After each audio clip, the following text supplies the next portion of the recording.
Students, उम्मीद करता हूँ आप सारे खैरियत से होंगे और अपने घरों में महफूज होंगे।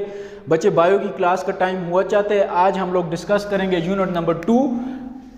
यूनिट नंबर 2 का लेक्चर 1 है हमारे पास, और यूनिट नंबर 2 जो है वो है हमारे पास बच्चे होम्योस्टेसिस कि होम्योस्टेसिस क्या होता है। तो आज के लेक्चर में हम लोग जो चीज़ डिस्कस करेंगे वो इस चैप्टर का इंट्रोडक्शन, इस चैप्टर का जो लफ्ज़ होम्योस्टेसिस है इसकी डेफिनेशन और इसकी टाइप्स डिस्कस करेंगे कि इसकी टाइप्स कितनी होती हैं आपके पास, और ये वाली टर्म सबसे पहले इंट्रोड्यूस किसने करवाई थी।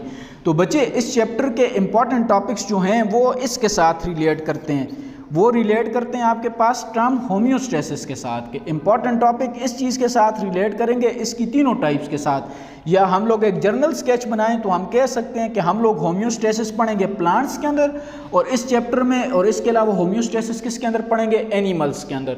तो ये इस चैप्टर के इंपॉर्टेंट टॉपिक हैं आपके पास कि आप ये वाली जो टर्म है होम्योस्टेसिस, इसको तीनों टाइप्स के साथ, इसकी सारी टाइप्स के साथ डिस्कस करोगे प्लांट्स के अंदर, और इसी होम्योस्टेसिस को इसकी सारी टाइप्स के साथ डिस्कस करोगे एनिमल्स के साथ। एनिमल्स वाला पोर्शन ज़्यादा इंपॉर्टेंट है इस चैप्टर में, एनिमल्स वाला पोर्शन ज़्यादा इंपॉर्टेंट है। क्यों एनिमल्स वाला पोर्शन ज़्यादा इंपॉर्टेंट है?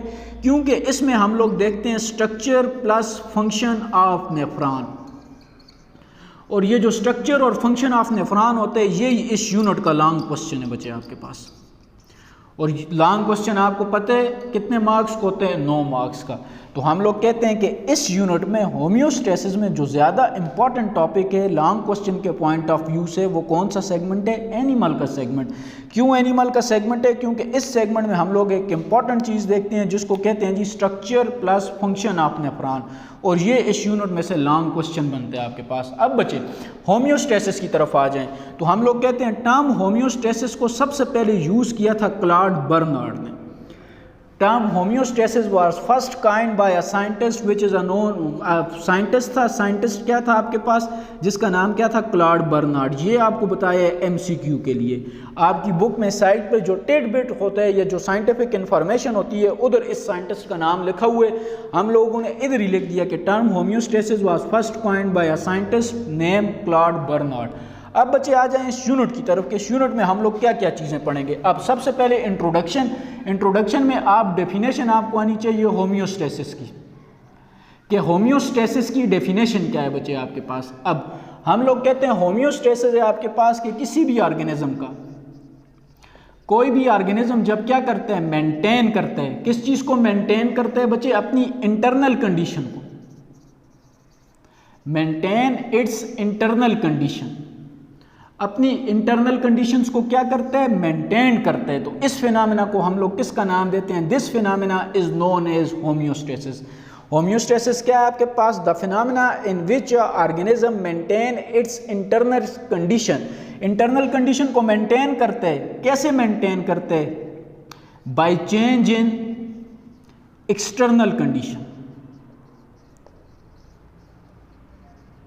क्या मतलब इसका, by change in external condition? तो जब आउटर एनवायरनमेंट में चेंज आता है या एक्सटर्नल एनवायरनमेंट में चेंज आता है तो उस चेंज के मुताबिक ऑर्गेनिज्म अपनी इंटरनल कंडीशन को मेंटेन करते हैं। इस फिनोमेना को हम लोग किसका नाम देते हैं बच्चे? होम्योस्टेसिस। तो होम्योस्टेसिस में हमारा कंसर्न किसके साथ होता है? 2 कंडीशंस के साथ। देखें यहाँ पे एक ब्लू कलर के साथ आपको नजर आ रहा है और एक ब्लैक कलर के साथ नजर आ रहा है।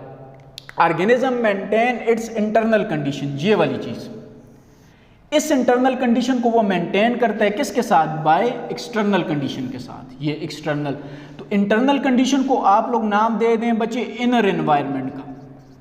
ऑर्गेनिज्म के हमेशा 2 टाइप्स ऑफ एनवायरनमेंट होते हैं, यहाँ इस डेफिनेशन से हमें क्लियर होता है। इंटरनल कंडीशन से मुराद इनर एनवायरनमेंट, एक्सटर्नल कंडीशन से मुराद आ गया आपके पास आउटर एनवायरनमेंट। अब हम लोग कहते हैं कि 2 तरह के एनवायरनमेंट होंगे। तो नीचे ऑर्गेनिज्म के पास जो एनवायरनमेंट्स होते हैं आप देख सकते हैं टाइप्स ऑफ एनवायरनमेंट। किसी भी ऑर्गेनिज्म के पास 2 तरह के एनवायरनमेंट होंगे, एक होगा आउटर और एक होगा आपके पास इनर।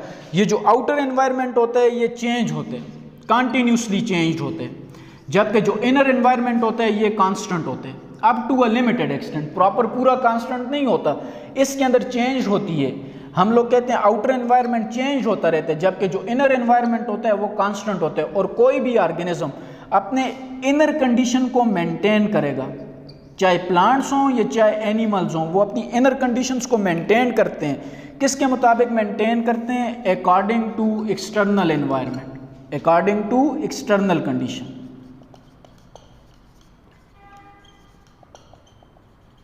अब बचे यहाँ पे आ जाएं दोबारा, टाइप्स ऑफ एनवायरनमेंट। कितनी एनवायरनमेंट्स की टाइप होती हैं किसी भी ऑर्गेनिज्म के लिए? ये टाइप्स ऑफ एनवायरनमेंट किसके लिए हैं? ऑर्गेनिज्म के लिए।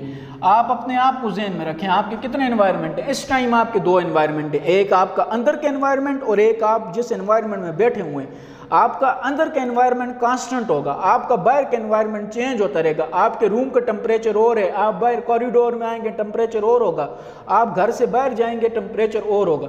इसका मतलब है आउटर एनवायरनमेंट कंटिन्यूसली क्या करता रहता है? चेंज करता रहता है। जब आपका इंटरनल एनवायरनमेंट चेंज नहीं करता, आपका इनर टेम्परेचर कितना है आपके पास? 37 डिग्री सेंटीग्रेड। हाँ, इस 37 डिग्री सेंटीग्रेड के अंदर लिमिटेड एक्सटेंट में चेंज आ सकती है, और वो चेंज हमेशा किसके मुताबिक होगी? आपके पास आउटर एनवायरनमेंट के मुताबिक में। इसी कंडीशन को हम लोग किसका नाम देते हैं? होम्योस्टेसिस। द कंडीशन और the phenomena in which organism maintain its internal condition, अपनी इंटरनल कंडीशन को मेंटेन करते हैं। किसके मुताबिक करते हैं? By change in external condition. External environment, external condition के अंदर जो चेंज आती है उसके मुताबिक जब ऑर्गेनिज्म अपने इंटरनल एनवायरनमेंट को चेंज करते हैं तो इस मैकेनिज्म को हम लोग किसका नाम देते हैं बच्चे? होम्योस्टेसिस का। अब यहाँ पे आ जाएं दोबारा ज़रा, एनवायरनमेंट का हमें पता चल गया। अब आप लोग देखें बच्चे कंपोनेंट्स ऑफ इंटरनल एनवायरनमेंट, कि आपकी बॉडी के अंदर इंटरनल एनवायरनमेंट के इंपॉर्टेंट कंपोनेंट्स कौन कौन से होते हैं। एक होता है बच्चे आपके पास वाटर, वाटर प्लस फ्लूइड्स। एक होते हैं आपके पास टेम्परेचर, एक होते हैं आपके पास हम लोग कहते हैं जिसको नाइट्रोजनस वेस्ट। ये तीन कंपोनेंट्स होते हैं। वाटर प्लस सॉल्यूट एक कंपोनेंट, टेम्परेचर दूसरा कंपोनेंट आ गया आपके पास, नाइट्रोजनस वेस्ट तीसरा कंपोनेंट आ गया। ये तीन चीज़ें हमारी बॉडी के अंदर होती हैं। इन चीज़ों को हम लोगों ने बॉडी के अंदर से रिमूव करना होते हैं, या बॉडी के अंदर इन चीज़ों को लेना होते हैं according to the change in external environment. तो हम लोग कहते हैं हमारे इंटरनल एनवायरनमेंट के जो कंपोनेंट्स एक्सटर्नल एनवायरनमेंट के साथ चेंज होते हैं वो कौन कौन से हैं बच्चे? Water plus solute, temperature and nitrogenous waste. अब हम लोग देखते हैं ये तीन कंपोनेंट्स हैं। अब इन तीन कंपोनेंट्स को रिलेट करते हैं हम लोग होम्योस्टेसिस की टाइप्स के साथ। अगर इंटरनल एनवायरनमेंट के कंपोनेंट्स तीन हैं तो इसका मतलब क्या है आपके पास कि जो हमारे पास होम्योस्टेसिस होगा, होम्योस्टेसिस की टाइप्स भी हमारे पास कितनी बनेगी? तीन टाइप्स बनेगी। कौन कौन सी तीन टाइप्स बनेगी बच्चे? ऑस्मोरेगुलेशन। ऑस्मोरेगुलेशन किसके लिए होता है आपके पास? वाटर प्लस सॉल्यूट्स के लिए। एक्सक्रीशन, एक्सक्रीशन किसके लिए होता है? नाइट्रोजनस वेस्ट के लिए। थर्मोरेगुलेशन, थर्मो का मतलब क्या होता है? हीट। रेगुलेशन का मतलब क्या होता है आपके पास? मेंटेन करना। तो हीट मेंटेन करने से मुराद क्या चीज़ है? हम लोग किस चीज़ को मेंटेन करेंगे? टेम्परेचर को। अब यहाँ पे आए दोबारा ज़रा, कंपोनेंट्स ऑफ इंटरनल एनवायरनमेंट कितने हैं बच्चे? 3। Water plus solute, temperature, nitrogenous waste. मैंने आपको कहा है कि हमारे अंदर इन चीज़ों की कंसंट्रेशन या इनकी क्वांटिटी या इनकी अमाउंट चेंज होती है according to the change in our external environment. तो जब एक्सटर्नल एनवायरनमेंट के साथ इन चीज़ों की हमारी क्वांटिटी चेंज होती है तो हम लोग कहते हैं कि हमारी बॉडी क्या चीज़ परफॉर्म कर रही है? होम्योस्टेसिस। अब क्या क्वेश्चन ये राइज होता है कि होम्योस्टेसिस की एक ही टाइप के अंदर सारा कुछ होता है, ये तीनों कंपोनेंट्स चेंज होते हैं? नो। उसका आंसर क्या है कि अगर इंटरनल कंपोनेंट्स तीन इंपॉर्टेंट हैं तो इसका मतलब होम्योस्टेसिस की कितनी टाइप्स होंगी? 3। कौन कौन सी? Osmoregulation, excretion and thermoregulation. अब बच्चे डेफिनेशंस, इन तीनों की डेफिनेशन देख लेते हैं। तो सबसे पहले डेफिनेशन हम लोग देखते हैं ऑस्मोरेगुलेशन का। ऑस्मो का मतलब होता है बच्चे आपके पास सॉल्यूट। ऑस्मोरेगुलेशन, अब इसको देख लें। इस लफ्ज़ की जब एटमोलॉजी की तरफ आते हैं तो ऑस्मो का मतलब क्या होता है आपके पास? सॉल्यूट। अब आप सबको पता है सॉल्यूट किस चीज़ से बनते हैं? दो चीज़ों से। कौन कौन सी दो चीज़ों से बनते हैं? साल्ट प्लस वाटर से हमेशा कौन सी चीज़ बनती है? सॉल्यूट। या हम लोग कहते हैं आयंस प्लस वाटर से हमेशा कौन सी चीज़ बनती है? सॉल्यूट। रेगुलेशन का मतलब क्या होता है? मेंटेन करना। डिफाइन करें, इधर से इसको आपस में जोड़ दें, अल्फाजों को जोड़ दें, खुद डेफिनेशन करना सीखें। लफ्ज़ की एटमोलॉजी आपको आ गई तो आप अपने अल्फाज में भी कर सकते हैं। क्या होगा आपके पास? द टाइप, सबसे पहले the type of homeostasis. Homeostasis की टाइप होगी जिसमें क्या करते हैं आपके पास? इन विच ऑर्गेनिजम्स, कोई भी जो ऑर्गेनिज्म है। अब ऑर्गेनिज्म की दो टाइप्स होती हैं बच्चे आपके पास, प्लांट भी हो सकते हैं और एनिमल भी हो सकते हैं। तो यूनिट के स्टार्ट में मैंने आपको बताया है कि हम लोग तीनों टाइप्स ऑस्मोरेगुलेशन, एक्सक्रीशन या थर्मोरेगुलेशन और इन सब ये सब किसकी टाइप है, होम्योस्टेसिस की। हम लोग होम्योस्टेसिस प्लांट्स के अंदर भी देखेंगे और एनिमल्स के अंदर भी। तो दोबारा आ जाएं, ऑस्मोरेगुलेशन को कैसे डिफाइन करेंगे हम लोग, the type of homeostasis in which organism चाहे प्लांट हो या चाहे एनिमल हो, प्लांट या एनिमल क्या करे आपके पास, चेंज करें। किस चीज़ को चेंज करें, चेंज करते हैं आपके पास कंसंट्रेशन ऑफ सोल्यूट्स को, सोल्यूट पार्टिकल्स किसके मुताबिक चेंज करें, according to change in external condition, change in external condition. तो इस मैकेनिज्म को हम लोग किसका नाम देंगे बच्चे, ऑस्मोरेगुलेशन का। कैसे डिफाइन करते हैं ऑस्मोरेगुलेशन को, the types of homeostasis in which organism change the concentration of solute according to the change in its external condition। तो इस मैकेनिज्म को हम लोग किसका नाम देंगे बच्चे, हम लोग ऑस्मोरेगुलेशन का। नेक्स्ट जो टाइप है आपके पास वो कौन सी है जी, एक्सक्रीशन। अब एक्सक्रीशन हमारे पास क्या होते हैं, सबसे पहले वही वाली बात करेंगे, हम लोग कहेंगे कि ये भी सब टाइप है। किसकी सब टाइप है आपके पास, टाइप ऑफ होम्योस्टेसिस है। इसमें क्या करते हैं, कोई भी ऑर्गेनिज्म, अब ऑर्गेनिज्म चाहे आपके पास प्लांट हो या चाहे ऑर्गेनिज्म आपके पास एनिमल हो, ये क्या करेगा आपके पास, ये गेट रेड करेगा, निजात हासिल करेगा। किस चीज़ से निजात हासिल करेगा, गेट रेड दी नाइट्रोजनस वेस्ट। नाइट्रोजनस वेस्ट से बॉडी को क्या करेगा, गेट रेड करेगा। ये जो नाइट्रोजनस वेस्ट होंगी इनसे निजात हासिल करेगा। अब क्वेश्चन ये राइज होता है बच्चे, नाइट्रोजनस वेस्ट कैसे बनती है। हमारे अंदर एक टर्म होती है जिसको हम लोग कहते हैं मेटाबॉलिज्म, ये कंटिन्यूसली होता है। क्या मतलब मेटाबॉलिज्म का, या हमारे अंदर किसी चीज़ की 9th में आप लोगों ने पढ़ा होगा फॉर्मेशन होती है, या हमारे अंदर किसी भी चीज़ की क्या होती है, ब्रेक डाउन। अब फॉर्मेशन हो या ब्रेक डाउन हो, इसके रिजल्ट में बॉडी के अंदर कौन सी चीज़ बनती है, नाइट्रोजनस वेस्ट। ये नाइट्रोजनस वेस्ट हमारे लिए क्या होती हैं बच्चे, हार्मफुल होती है हमारे इंटरनल एनवायरनमेंट के लिए। तो इनको हम लोग रिमूव करने के लिए जो चीज़ या जो टर्म यूज़ करते हैं होम्योस्टेसिस की टाइप, वो कौन सी करते हैं, एक्सक्रीशन। आप कैसे एक्सक्रीशन को डिफाइन कर सकते हैं, द फिनोमेना और mechanism in which a body of organism removes the nitrogenous waste. तो हमने क्या किया, in which the body of organism get rids the nitrogenous waste के बॉडी ऑफ ऑर्गेनिज्म निजात हासिल करती है नाइट्रोजनस वेस्ट से। थर्ड टाइप की तरफ आ जाएं बच्चे। थर्ड टाइप हमारे पास कौन सी है, थर्मोरेगुलेशन। अब इस थर्मोरेगुलेशन की जब हम लोग एटमोलॉजी देखते हैं, एटमोलॉजी से मुराद इस लफ्ज़ की बेसिक मीनिंग देखते हैं। थर्मो का मतलब क्या होता है, हीट। रेगुलेशन का मतलब क्या होता है आपके पास, मेंटेन करना। खुद डिफाइन करें, कैसे डिफाइन करेंगे बच्चे, हम लोग डिफाइन करेंगे द मैकेनिज्म और द फिनोमेना इन विच, जिसके अंदर क्या करते हैं आपके पास कोई भी ऑर्गेनिज्म। फिर ऑर्गेनिज्म की कितनी टाइप हैं आपके पास, 2 टाइप्स। कौन कौन सी 2 टाइप्स हैं बच्चे, प्लांट और एनिमल। वो वाला मैकेनिज्म या फिनोमेना होता है जिसमें कोई भी ऑर्गेनिज्म क्या करते हैं बच्चे, मेंटेन रखते हैं। किस चीज़ को मेंटेन रखते हैं, इट्स इंटरनल टेम्परेचर।